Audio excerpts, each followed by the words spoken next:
नमः शिवाय। एक बार फिर से मैं आप सभी का स्वागत करती हूँ सावन के सोमवार पर विशेष हमारे इस खास कार्यक्रम में। मैं हूँ आपके साथ नेहा सर्वेश शुक्ला। सावन का आखिरी सोमवार है आज, यानी कि अब हमें एक साल इंतजार करना पड़ेगा सावन के सोमवार में भगवान शिव का पूजन करने के लिए। यूं तो देखिए हर दिन प्रभु का है, लेकिन ये दिन विशेष महत्व रखते हैं। क्यों, ये हम आपको पहले बता चुके हैं। लेकिन ये सावन का जो आखिरी सोमवार है, इसमें विशेष कृपा, विशेष फल कैसे आप अर्जित कर सकते हैं, ये दिन को आप और खूबसूरत और कृपामयी कैसे बना सकते हैं, आइए जानते हैं। हमारे साथ मौजूद है शिव भक्त स्वामी अरविंद जी। स्वामी जी प्रणाम। प्रणाम बेटा। जय भोले बेटे, जय भोले बेटा। स्वामी जी, ये जो सावन का आखिरी सोमवार है, अब ये जो आखिरी सोमवार है ना, ये लगता है कि भाई अब हम बाबा के दर्शन कैसे करेंगे। लेकिन भाई वो कहते हैं ना कि हर दिन प्रभु का है, हर दिन बाबा का है। बाबा कभी अपने भक्तों से मिलने के लिए दिन निश्चित कभी नहीं करते हैं। लेकिन इस सावन के, ये मैं आपसे पूछना चाहूंगी, सावन के इस आखिरी सोमवार में विशेष तौर पर हमें क्या ध्यान रखना है? बहुत बढ़िया बेटा। जो सावन का चौथा सोमवार है बेटा, ये आखिरी सोमवार है। मैं आपको बताना चाहता हूँ, आज आपने करने का शाम को तकरीबन 7:15 से 9:15 के बीच में 5 दीवे प्रज्वलित करने हैं आपने। 5 दीवे इसलिए करने हैं क्योंकि हमारा शरीर पंच तत्व से बना है, धरती, आकाश, अग्नि, जल और वायु। तो 5 दीवे परमपिता परमात्मा के आपने शिवलिंग से तकरीबन 1 फुट की दूरी पे रखने हैं। भगवान के शिवलिंग पर प्रकाश जाएगा, तपिश नहीं जानी चाहिए बेटा।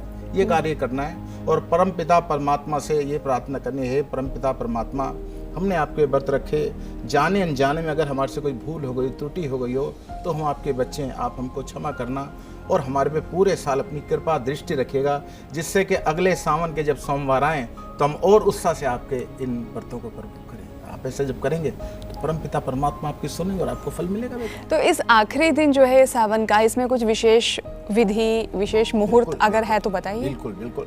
एक तो मुहूर्त इसके अंदर आप सुबह 6:06 से लेकर, ये जो आखिरी सोमवार है, 6:06 से लेकर 8:11 तक आपके लिए बहुत बढ़िया समय है। सेकंड टाइम जो है आपका 10:12, 10:12 से लेकर 11:28 का टाइम है, जो मैं आपको समय 2 बता रहा हूं। और एक बात आप ध्यान से समझ लीजिएगा, आज आपने जो फलों का राजा है, फलों का राजा कौन होता है? आम होता है। आम रस को आपने भगवान के शिवलिंग पर समर्पित ऐसे करना है, देखिए ऐसे।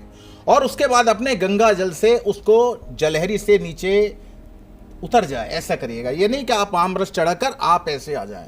आम रस आपने चढ़ाना है। अक्सर होता है क्या, कुछ भाई बंधु क्या करते हैं कि जैसे दूध चढ़ाते तो दूध की थैली रखी आती है ना। जो भी समर्पित करना है वो ऐसे ही करना है, और आखिर में आप जल समर्पित करके वो जितनी भी सामग्री है उसको वहां से आप ऐसे हटा दें और हाथ जोड़ के आप आ जाएं बेटा, बस। स्वामी जी, इसके अलावा जो नॉर्मली जो लोग विधान करते हैं, जैसे दूध है, दही है या फिर बेलपत्र है, वो सामग्री अर्पित करनी है? बिल्कुल करनी है बेटा। मैं आपको बताना चाहता हूं कि बिलपत्र की उत्पत्ति कैसे हुई। माता जो हैं महालक्ष्मी, उनके स्तन से हुई। महालक्ष्मी के स्तन से उत्पत्ति हुई है। और अगर आपने बिल्व पत्र पर आपने चंदन से सीताराम लिखकर भगवान को समर्पित कर दिया, और आपके मन में जो भी है आप ना बोलने की आवश्यकता नहीं। कहावत है ना, बिन मांगे मोती मिले और मांगे मिले ना भीख। तो ये तो परमपिता परमात्मा है, ये तो जगत को देते हैं। विष्णु भगवान को सुदर्शन चक्र दिया, ब्रह्मा को शक्ति दी और इंद्र को इंद्रासन दिया। जितने भी संसार में, रावण को सोने की लंका दे दी। संसार को यही तो देते हैं। तो जब संसार को देते हैं तो संसार में आप भी हैं और मैं भी हूं और हमारी बिटिया भी है। तो मांगो परमपिता परमात्मा से। स्वामी जी, एक बात मुझे आपसे और पूछनी है यहाँ पर कि आमतौर पर जो लोग होते हैं ना, कुछ लोगों को मैंने देखा है वो इन दिनों में उद्यापन करने के बारे में भी सोचते हैं। तो क्या करना सही रहता है? बहुत अच्छी बात बिटिया ने पूछी है। जो 16 सोमवार रखे जाते हैं वो इन्हीं सावन के सोमवार से आप शुरू करिए।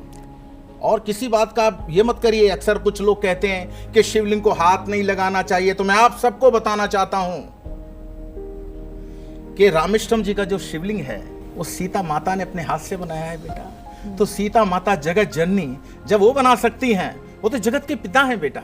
तो मतलब कहने का आप ये समझिए कि ये हमारे पिता हैं, हमारे दादा हैं, हमारे परदादा हैं, सब कुछ है ये। आपकी जिस ये सोच हो जाएगी, आपको किसी का आगे ये नहीं करना पड़ेगा, सब ये ही देंगे। जय श्री। स्वामी जी, आज के लिए क्या कुछ खास विशेष मंत्र हो सकता है? बहुत बढ़िया बिटिया ने बात कही। आज के भी मैं आपको मंत्र बताता हूं, ध्यान से समझ लीजिएगा। 2 प्रकार के लोग होते हैं इस दुनिया में। एक तो वो लोग होते हैं जिन पे लोग नाक मुंह चढ़ा लेते हैं, समझना, और कहते हैं वाह क्या कहना।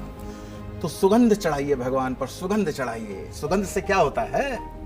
सर्व सुगंध सुलेपित लिंगम, सर्व सुगंध सुलेपित लिंगम, और बुद्धि विवर्धन कारण लिंगम, और सिद्ध सुरासुर बंदित लिंगम तत्प्रणमामि सदा शिवलिंगम। तो सुगंध चढ़ाइए, सुगंध चढ़ाइए। ओम सतीश्वराय नमः। सती के ईश्वर हैं, सती के ईश्वर हैं। तो आप भगवान के शिवलिंग पर समर्पित करिए और खुलकर भगवान से बात करिए, बिल्कुल मत डरिए। और एक मेरा आपको सुझाव है, घर में एक शिवलिंग रखिए, नर्मदेश्वर शिवलिंग रखिए, और उस पर आप रोज जल चढ़ाइए। ओम हर हर हर हर हर हर हर हर हर, ओम हर हर हर हर हर हर हर, ऐसे करके आप चढ़ाइए। उस जल को घर में छिड़किए, अपने परिवार को थोड़ा थोड़ा चरणामृत के रूप में पीजिए, आपको सब दिख जाएगा। आपके अंदर इतनी शक्ति वो भर देगा, क्योंकि शक्ति के स्वामी यही हैं, यही शक्ति के स्वामी हैं। तो शक्ति जब आ जाएगी तो फिर डर किस बात का। जय श्री।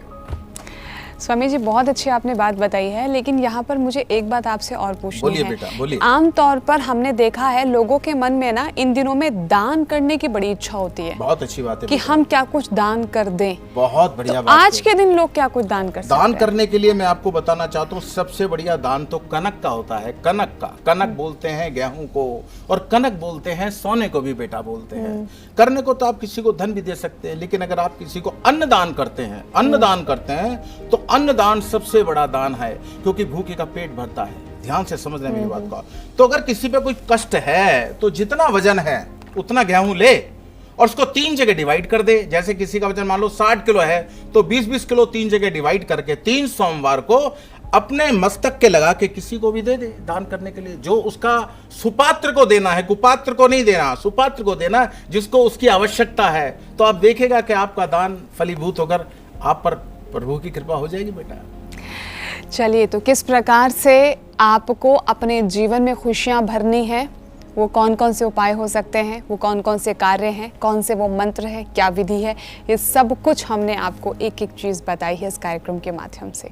और उम्मीद करते हैं कि ये जो सावन के सोमवार, ये जो बाकी निकले हैं, और ये जो आज है, जो आने वाले दिन है, आपके जीवन में खुशियाँ ज़रूर भरेंगे। आज के लिए सिर्फ इतना ही। स्वामी जी, बहुत बहुत मैं धन्यवाद करूँगी एक बार फिर से हमारे साथ जुड़ने के लिए। जय भोले बेटा, जय भोले, जय भोले, जय भोले।